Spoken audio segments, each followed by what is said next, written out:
चलिए दोस्त, चलिए आइए फिर से हम आजीविका सीरीज चला रहे हैं। आजीविका एमसीक्यूज। ठीक दोस्तों, मोबाइल में मेरे स्पेस कम होने के कारण थोड़ा सा प्रॉब्लम हो जाता है, वीडियो कभी कभी कट जाता है। मैक्सिमम आधा घंटे का वीडियो बन पाता है दोस्तों। ठीक, तो मेरा एक और चैनल है, ठीक, उसमें मैं आधे घंटे 1 घंटे तक का भी वीडियो डाला हूँ। ठीक है, नाम है रांती यादव, नाम से एक चैनल है। ठीक है, चैनल सर्च करेंगे तो उसे खोजने में मुश्किल होगा, लेकिन आ सकता है ना, क्रांति यादव के नाम से। ठीक है, वो अपना ही चैनल है, तो उसमें भी बहुत से वीडियो डले हुए हैं। ठीक है, चलिए ये करते हैं हम। ठीक, प्रश्न शुरू करते हैं। ठीक दोस्तों, प्रश्न है किन महीनों में रबी फसल की बुआई की जाती है। रबी फसल की बुआई किन महीनों में की जाती है। तो दोस्तों, रबी फसल को गर्मी के समय काटा जाता है, तो इसे जो शीत ऋतु होती है यानी ठंडी में बोया जाता है, अक्टूबर और नवंबर में। ठीक है, सामान्य फसलें उगाने के लिए उर्वर भूमि का दोस्तों उर्वर भूमि का पीएच मान कितना होना चाहिए। अगर आपको ऐसे ही सामान्य फसल उगाना है, ठीक है, तो इसके लिए जो भूमि है उसकी उर्वरता 6 से 7 होनी चाहिए। ठीक है, उसकी उर्वरता का जो मान है वो 6 से 7 होना चाहिए पीएच में। ठीक, महाराष्ट्र में निम्नलिखित में से कौन सी एक फसल श्वेत स्वर्ण के नाम से जानी जाती है। कहाँ पे? महाराष्ट्र में। तो वो है कपास। ठीक है, कपास को महाराष्ट्र में सफ़ेद सोना कहा जाता है। कृषि के लिए वही मृदाएं सर्वोत्तम है जिनका मान 6 से 7 के बीच होता है। ठीक है, ये हमने अभी आपको बताया। केंद्रीय धान अनुसंधान संस्थान कहाँ है। तो उड़ीसा की राजधानी भुवनेश्वर, जहाँ पे केंद्रीय धान अनुसंधान संस्थान है। व्यापक फसल बीमा योजना के स्थान पर राष्ट्रीय कृषि बीमा योजना लागू की गई। ठीक, तो पहले की जो व्यापक फसल बीमा योजना था उसके स्थान पर राष्ट्रीय कृषि बीमा योजना प्रारंभ किया गया था वर्ष 1999 में, यानी 2000 से 1 साल पहले 1999 में व्यापक फसल बीमा योजना के स्थान पर राष्ट्रीय कृषि बीमा योजना को चालू किया गया था। ठीक, नीली क्रांति संबंधित है, किससे संबंधित है नीली क्रांति। तो मत्स्य यानी मछली से संबंधित है। ठीक, भारत में नीली क्रांति आरंभ हुई थी तो सन 1975 में, 1975 में भारत में नीली क्रांति प्रारंभ हुई थी। ठीक, हरित क्रांति, ठीक है, तो एम एस स्वामीनाथन हरित क्रांति से संबंधित हैं। श्वेत क्रांति से कौन संबंधित है? वी वर्गीस कुरियन। पीत क्रांति से कौन संबंधित है? पीत से बिंदेश्वर। ठीक है, पीत पीत पीला पीला बिंदी, पीत से बिंदेश्वर प्रसाद सिंह संबंधित है। नीली क्रांति से संबंधित है हीरालाल चौधरी। हीरालाल चौधरी, इनको याद रखिएगा, ये नीली क्रांति से संबंधित है। ठीक, भारत में सुनहरी क्रांति किससे संबंधित है।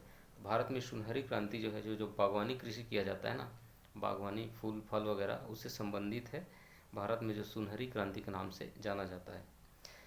भारत में कृषि को वित्त देने वाली सबसे बड़ी संस्था, सभी को पता होना चाहिए, नाबार्ड।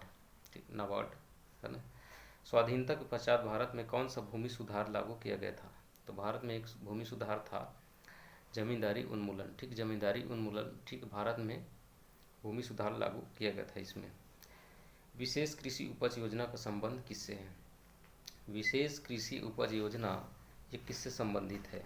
ठीक, कृषि उत्पादों के निर्यात के उछाल से, ठीक है, या थ्रस्ट से, है ना। जो विशेष कृषि उपज योजना है, ये कृषि पदार्थों का जो निर्यात किया जाता है, इसके निर्यात में जो उछाल आता है या थ्रस्ट होता है, इससे संबंधित है विशेष कृषि उपज योजना। ठीक,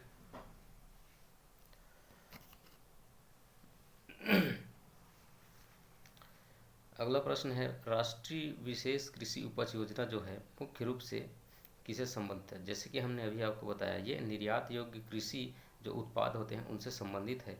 कौन सा? राष्ट्रीय विशेष कृषि उपज योजना। ठीक, भारत में कृषि आयकर लगाया जा सकता है। भारत में जो कृषि है उन पर आयकर लगाया जा सकता है, किनके द्वारा? राज्य सरकारों के द्वारा भारत में कृषि आय कर लगाया जा सकता है।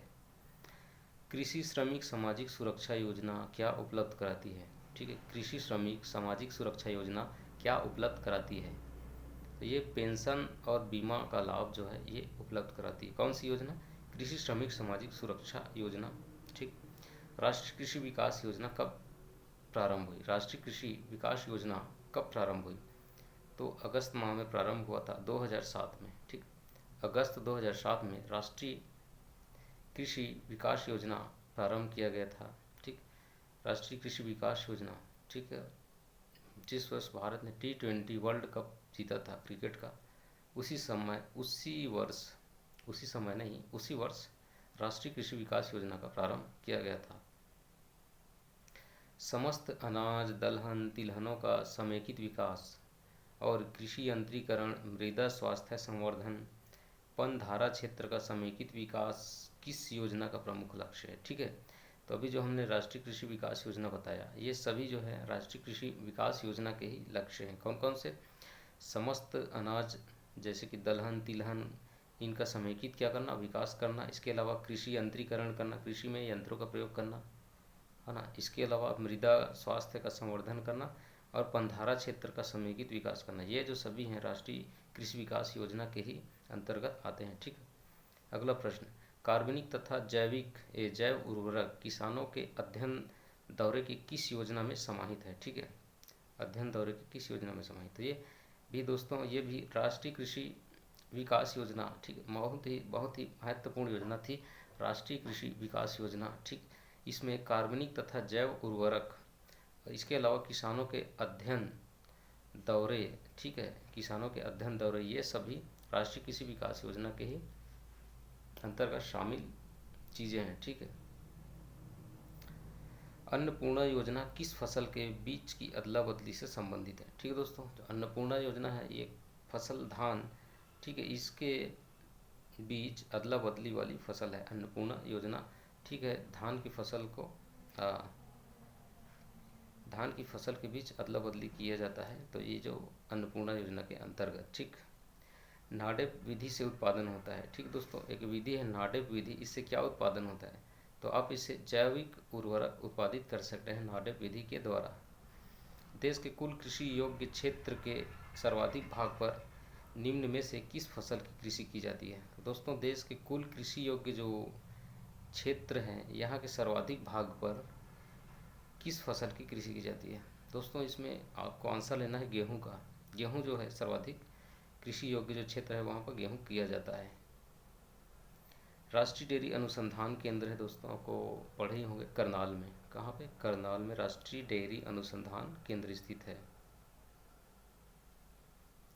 भारत में डेयरी विकास कार्यक्रम किस संस्था द्वारा चलाया गया? ठीक है, तो राष्ट्रीय डेयरी विकास बोर्ड द्वारा और भारतीय डेयरी विकास निगम के द्वारा। ठीक, दो संस्थाएं थी जिन्होंने भारत में डेयरी विकास कार्यक्रम को संचालित किया। कौन कौन सी वो दो संस्थाएं थी? राष्ट्रीय डेयरी विकास बोर्ड, एक था राष्ट्रीय डेयरी विकास बोर्ड, है ना, और दूसरा था राष्ट्रीय डेयरी विकास निगम। एक बोर्ड था और एक निगम था। मदर डेयरी की स्थापना ऑपरेशन फ्लड के समय हुई थी, है ना, तो लेकिन ये किस चरण में हुई थी? तो प्रथम चरण में। ठीक है, मदर डेयरी की स्थापना ऑपरेशन फ्लड के प्रथम चरण चल रहा था, उसी समय मदर डेयरी स्थापित किया गया था 1970 से 81 के बीच। ठीक, मदर डेयरी योजना स्थापित की गई थी। राष्ट्रीय ग्रामीण आजीविका कार्यक्रम किसके सहयोग से संचालित है? जो हमने पिछले वीडियो में आपको बताया होगा, राष्ट्रीय ग्रामीण आजीविका मिशन कार्यक्रम ये विश्व बैंक के सहयोग से संचालित है। किसके सहयोग से? विश्व बैंक के सहयोग से संचालित है। ठीक है। इस राज्य में बिहान योजना अंतर्गत मिशन के क्रियान्वयन हेतु 2 घटक हैं। ठीक है, ठीक, बिहान योजना अगर हमारे यहाँ संचालित हो रहा है तो इस हेतु कौन से 2 घटक हैं? तो एक है NRLM तथा दूसरा है नेशनल रूरल लाइवलीहुड प्रोजेक्ट। ठीक है, एक NRLM है और एक NRLP, एक NRLM और एक LRP है। ठीक है, इसके अंतर्गत जो बिहान योजना है, इसमें क्रियान्वयन के लिए ये 2 घटक शामिल हैं। ठीक, NRLM और NRLP। NRLM होता है ना, और दूसरा है NRLM तो आप जानते हैं, लेकिन जो नेशनल रूरल लाइवलीहुड प्रोजेक्ट है, इसे NRLP शॉर्ट में बोला जाता है। ठीक। राष्ट्रीय ग्रामीण आजीविका मिशन के अंतर्गत महिला किसानों को सुदृढ़ बनाने के लिए, ठीक है, महिला किसानों को सुदृढ़ बनाने के उद्देश्य से भारत सरकार द्वारा लागू की गई योजना है। कौन सी योजना है? तो महिला किसान सशक्तिकरण योजना। महिला किसान सशक्तिकरण योजना जो है राष्ट्रीय ग्रामीण आजीविका मिशन के अंतर्गत महिला जो किसान हैं इनको सुदृढ़ बनाने के उद्देश्य से भारत सरकार ने ये योजना चालू की है या लागू की है। ठीक है, कौन सी योजना?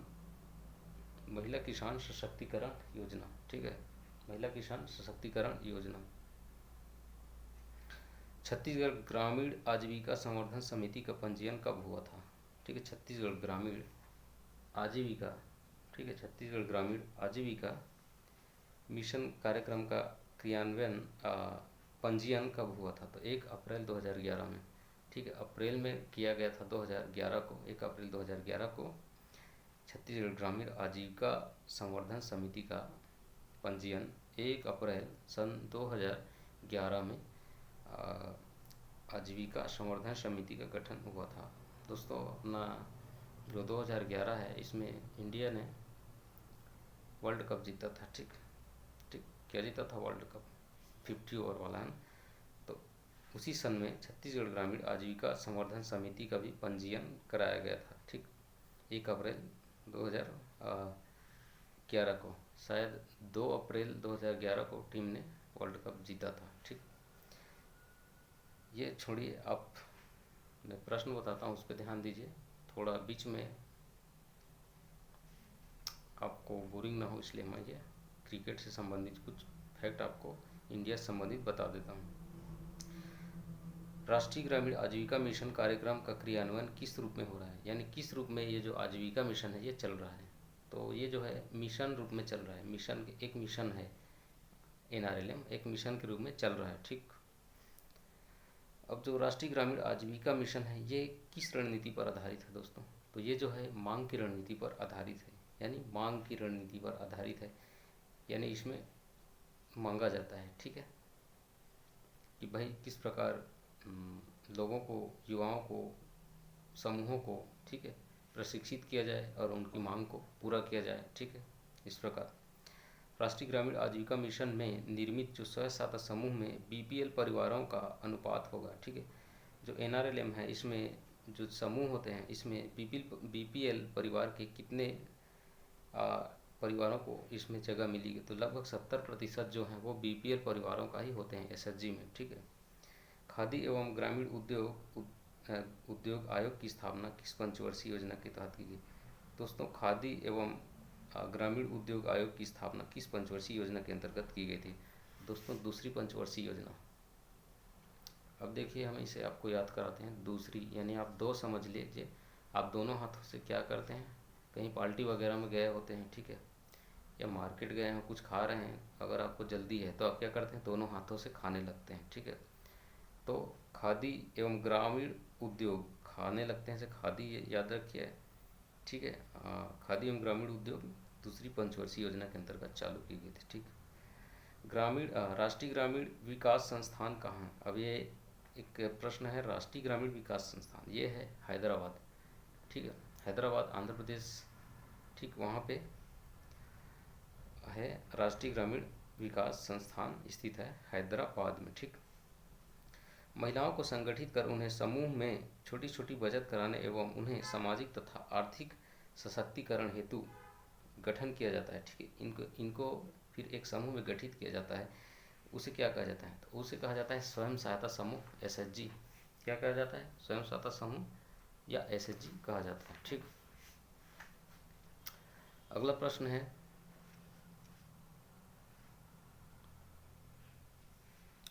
स्वयं सहायता समूहों के जीविकोपार्जन संबंधी गतिविधि को बढ़ावा देने के लिए प्रारंभिक पूंजी के रूप में जो स्थापित किया गया वो क्या है? तो वो है सामुदायिक निवेश कोष। ठीक है, वो क्या है? सामुदायिक निवेश कोष। ठीक है, जो स्वयं सहायता समूहों के इनके जीविको उपार्जन के लिए, इनकी गति को बढ़ावा देने के लिए प्रारंभिक रूप से, शुरुआती रूप से जो स्थापित किया गया वो प्रारंभिक पूंजी है वो क्या कहलाता है? वो कहलाता है सामुदायिक निवास कोष। ठीक, स्वयं सहायता समूह में आंतरिक उधार की प्रक्रिया को गति देने, कोष के आकार में वृद्धि करने एवं समूह विकास हेतु तंत्र के रूप में किसकी स्थापना की गई है। ठीक है दोस्तों, प्रश्न है कि स्वयं सहायता समूह में, है ना, स्वयं सहायता समूह में आंतरिक जो उधार होता है यानी उनके बीच, यानी स्वयं सहायता समूह के सदस्यों के बीच वो लोग आंतरिक उधार जो है लेते रहे, समूह का जो पैसा होता है इसी को गति देने और कोष के जो आकार है उसमें वृद्धि करने एवं समूह के विकास हेतु यंत्र के रूप में दोस्तों किसकी स्थापना की गई। तो ये चक्रीय निधि, ठीक है, इसके लिए चक्रीय निधि की स्थापना की गई है ना। राज्य ग्रामीण आजीविका मिशन द्वारा स्वयं सहायता समूहों को चक्रीय निधि प्राप्त करने के लिए कितने समय से पंचसूत्र का पालन करते रहना होगा। ठीक है, पिछले वीडियोस में हमने बताया है वो कम से कम 3 माह से, कम से कम 3 माह से, है ना, कम से कम 3 माह से वो जो है पंचसूत्र का पालन कर रहा हो, ठीक है, तभी उन्हें चक्रीय निधि से राशि मिल सकती है। महिला स्वयं सहायता समूह किस मिशन के माध्यम से संगठित होते हैं। ठीक है, तो हमने पहले जो बताया इधर पिछले तरफ महिला सशक्तिकरण मिशन है। ठीक है, इसके अंतर्गत स्वयं सहायता समूह इस मिशन के माध्यम से संगठित होते हैं, महिला सशक्तिकरण मिशन के तहत। ठीक, अगला प्रश्न, सामुदायिक निवेश कोष के अंतर्गत स्वयं सहायता समूहों को सूक्ष्म ऋण योजना के आधार पर कितनी राशि ऋण के रूप में प्रदान की जाती है। ठीक है दोस्तों, पिछले वीडियो में देख चुके हैं 50 से 75 हज़ार रुपये ने सामुदायिक निवेश कोष के अंतर्गत दिया जाता है। ठीक है, सामुदायिक निवेश कोष से प्राप्त जो ऋण है इसकी राशि की वापसी स्वयं सहायता समूह किसके द्वारा करता है। ठीक है, अब जो स्वयं सहायता समूह है इसे सामुदायिक निवेश कोष तो प्राप्त हो गया, लेकिन ये वापस किसके माध्यम से करेगा। तो इसके ऊपर होता है क्या होता है, इसके ऊपर होता है किसे किया जाएगा ना, उसे सामुदायिक निवेश मिल गया तो ये जो है ग्राम संगठन होता है इनके ऊपर। तो ग्राम संगठन के माध्यम से जो इन्हें सामुदायिक निवेश कोष प्राप्त होता है इसकी अदायगी ये संकुल स्तरीय संगठन को करते हैं, लेकिन जो बीच में ग्राम संगठन है इसके माध्यम से, है ना, सबसे नीचे तो एसएचजी होता है, उसके नीचे ग्राम संगठन, फिर होता है क्लस्टर लेवल, उसके बाद जिला लेवल पे होता है। ठीक है, तो ये जो सामुदायिक निवेश प्राप्त होता है एसएचजी को संकुल स्तर से, है ना, तो ये संकुल स्तर को ही वापस करते हैं ऋण अदायगी को, लेकिन इसकी सहायता करते हैं ग्राम संगठन बीच में। ठीक,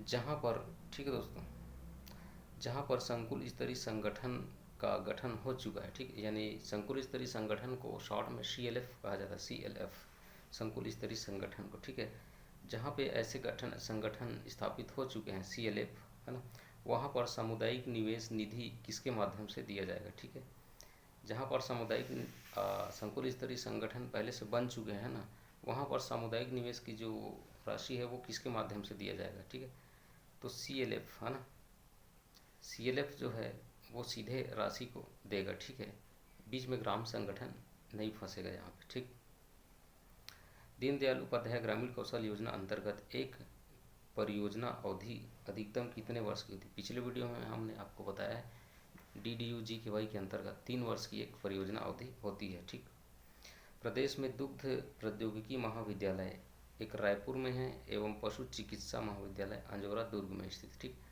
पशु चिकित्सा महाविद्यालय कहाँ है, अंजोरा दुर्ग में। ठीक है, और दुग्ध प्रौद्योगिकी महाविद्यालय रायपुर में स्थित है, देश की राजधानी रायपुर में दुग्ध प्रौद्योगिकी महाविद्यालय स्थित है। अगला प्रश्न, औसतन सबसे अधिक समय तक दूध देने वाली मादा भैंस को क्या कहा जाता है। जाफराबादी, जाफराबादी, ये जो है औसतन सबसे अधिक समय तक दूध देती है, औसतन जाफराबादी। अब अपने छत्तीसगढ़ में इसके लिए मैं ट्रिक बना दूँ, जाफराबादी, ठीक, बहुत इफराद दूध देता है। ठीक है, अफराद जी, इफराद जफराद, जाफराबादी इफराद दूध देता है भाई वो, है ना, ऐसे करके। ठीक है, अफराद दूध देता है, बहुत दूध देता है औसतन, तो जाफराबादी औसतन सबसे अधिक समय तक दूध देने वाली मादा भैंस। सबसे अधिक दूध देने वाली मादा भैंस वो तो औसतन था, अब सबसे अधिक दूध देने वाली मादा भैंस मुर्रा। तो भाई वो क्या किया, मुर्रा मुर्रा खा खा के बहुत दूध देती है, मुर्रा खा खा के बहुत दूध दे रही है, लेकिन ये औसतन दूध नहीं देती है, अधिक दूध देती है। इसमें आपको लेना है, औसतन पूछेगा तो जाफराबादी है।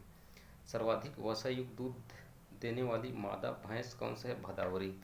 कौन सा है? भदावरी। ठीक है, तो दोस्तों यही वीडियो यहीं तक।